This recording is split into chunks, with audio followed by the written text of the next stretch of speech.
Om Swastiastu. Selamat malam, Ibu dan teman-teman.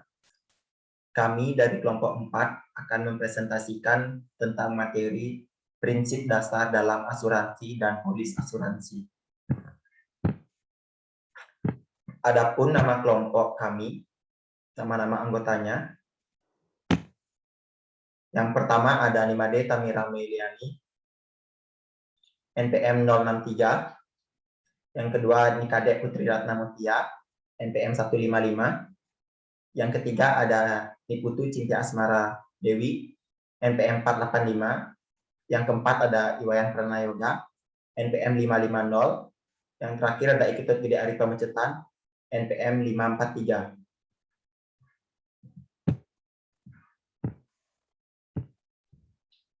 Baik, saya Nimade Tamira akan melanjutkan presentasinya. Yang pertama, latar belakang. Asuransi sebagai lembaga pelimpahan risiko dalam keadaan wajar, biasanya seseorang atau suatu badan usaha itu secara pribadi selalu harus menanggung semua kemungkinan kerugian yang dideritanya, yang disebabkan karena peristiwa apapun juga.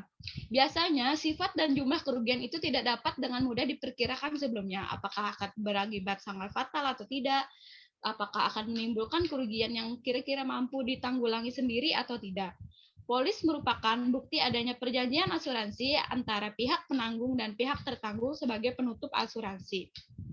Karena polis adalah surat yang bernilai uang, maka penggadaian sepucuk polis itu hanya bisa terjadi dalam sebuah hubungan hukum, khususnya mengenai pinjaman uang yang dilakukan oleh tertanggung atau penutup asuransi kepada penanggung. Polis yang akan digadaikan itu harus memenuhi syarat yang telah ditentukan oleh pelaksanaan asuransi jiwa yang bersangkutan. Next.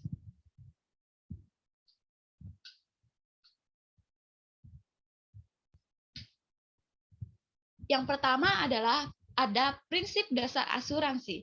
Dalam dunia asuransi ada 6 macam prinsip yang harus dipenuhi. Hak untuk mengasuransikan yang timbul dari suatu hubungan keuangan antara tertanggung dengan yang diasuransikan dan diakui secara hukum. Untuk membuat mekanisme bisa berjalan secara ideal, penyedia pertanggungan serta mereka yang menjadi tertanggung harus terikat dalam sebuah kontrak atau disebut juga dengan polis. Lanjut.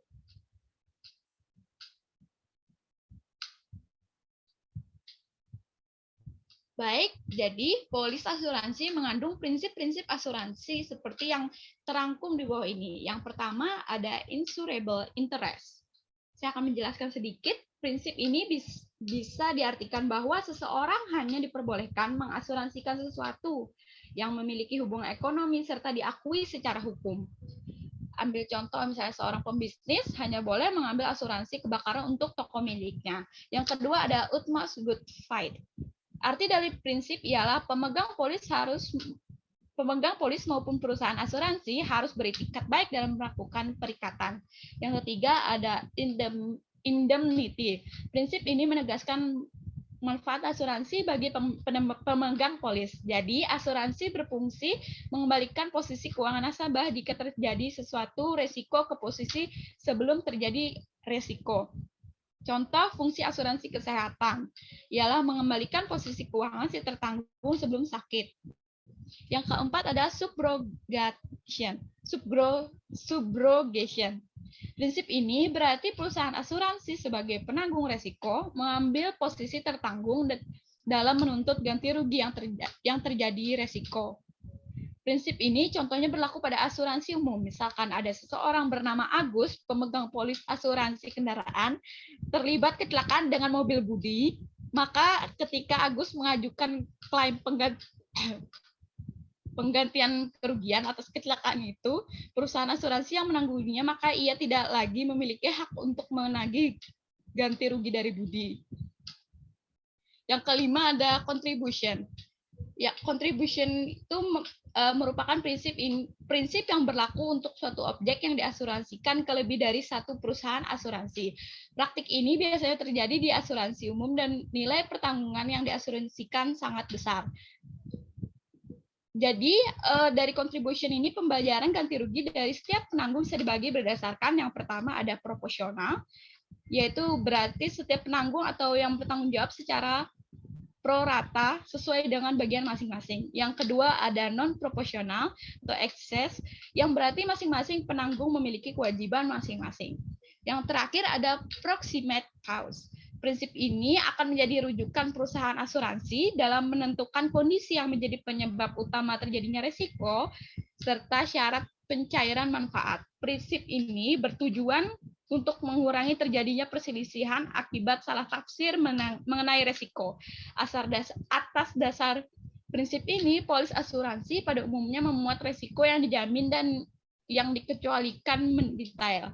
Risiko yang bisa menimpa semua orang membuat asuransi dibutuhkan oleh semua orang. Next. Selanjutnya presentasi akan dilanjutkan oleh teman saya.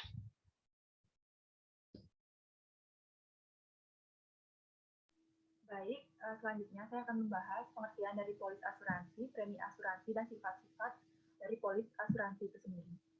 Polis asuransi merupakan bukti tertulis yang sah dalam perjanjian yang dilakukan pihak penanggung atau perusahaan dan pihak tertanggung atau pengguna asuransi yang menjelaskan segala hak dan kewajiban kedua belah pihak.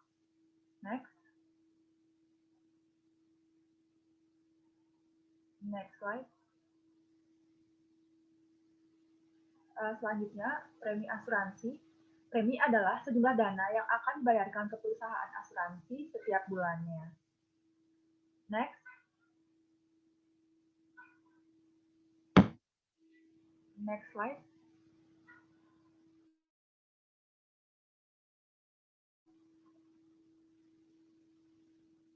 Selanjutnya, saya akan membahas sifat polis asuransi. Yang pertama ada informal, yang berarti dalam kontrak informal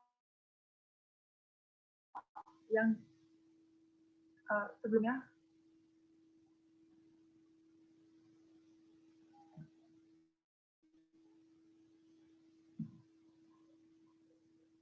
import. Baik, saya ulangi. Sifat polis asuransi yang pertama ada informal.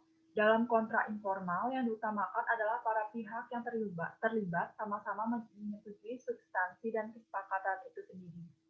Yang kedua ada unilateral, di mana hanya satu pihak saja yang membuat janji yang memiliki kekuatan hukum, yaitu perusahaan asuransi. Di sisi lain, pembeli polis tidak berjanji untuk membayar premi. Jadi, dia tidak dapat dipaksa secara hukum untuk membayar premi tersebut. Selanjutnya ada aleatori, yang dimaksud di sini adalah pihak tertanggung bisa saja mendapatkan nilai manfaat atau pertanggungan yang nilainya lebih besar daripada akumulasi premi yang ia bayarkan ke perusahaan asuransi atau sebaliknya. Yang terakhir ada adhesion, yaitu kontrak polis disiapkan oleh perusahaan asuransi, sedangkan nasabah harus menerima isi kontrak tersebut dan tidak dapat ditawar. Presentasi selanjutnya akan dilanjutkan oleh teman saya. Next slide.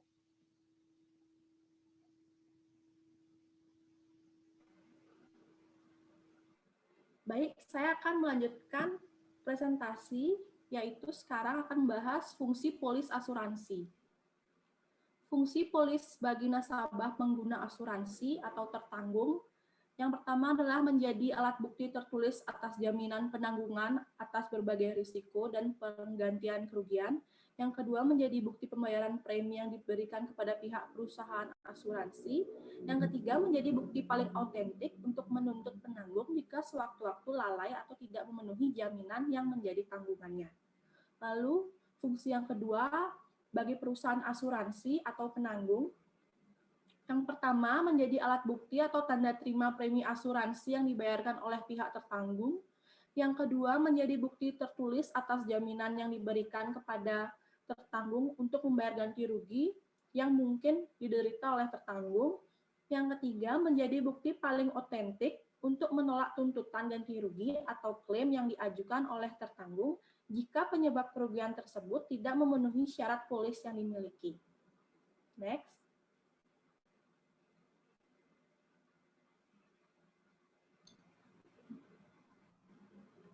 Oke, saya akan lanjutkan jenis-jenis polis asuransi. Yang pertama adalah polis asuransi kendaraan bermotor. Dalam perjanjian ini, perusahaan asuransi kendaraan bermotor sebagai penanggung yang akan menanggung kerugian yang terjadi terhadap kendaraan bermotor milik tertanggung. Yang kedua ada polis asuransi perjalanan. Perjanjian pertanggungan risiko tertanggung oleh perusahaan selama berada dalam perjalanan. Masa asuransi perjalanan ini tidak berdasarkan waktu tertentu, tapi berdasarkan berapa lama nasabah melakukan perjalanan. Jadi nasabah akan dilindungi sejak berangkat hingga pulang dari perjalanan tersebut. Untuk materi selanjutnya akan dilanjutkan oleh teman saya.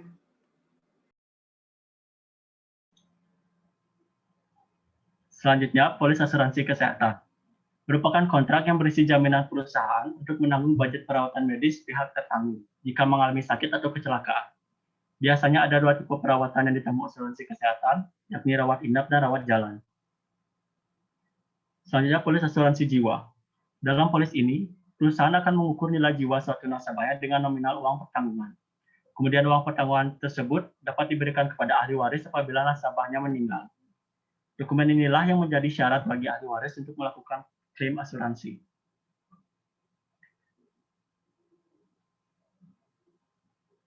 Next.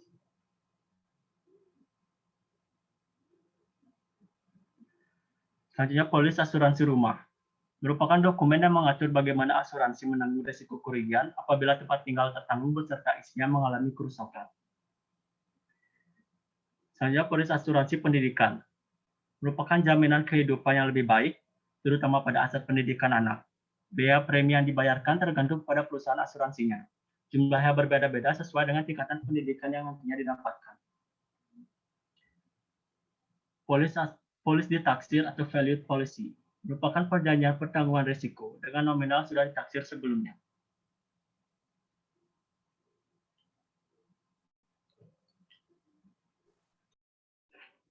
Yang selanjutnya ada polis gak ditaksir. Dokumen yang mengatur bagaimana asuransi menanggung risiko kerugian apabila tempat tinggal tertanggung beserta isinya mengalami kerusakan. Yang selanjutnya ada polis risiko perang. Dokumen yang menjamin risiko tertanggung yang berada di wilayah perang, contohnya Allianz. Yang selanjutnya ada polis FIM. Perjanjian yang mana asuransi akan menanggung risiko kerusakan atau kehilangan barang milik tertanggung yang disimpan di dalam gudang. Contohnya ada AIA Finansial Indonesia, Allianz Indonesia, Asa Mandiri Indonesia.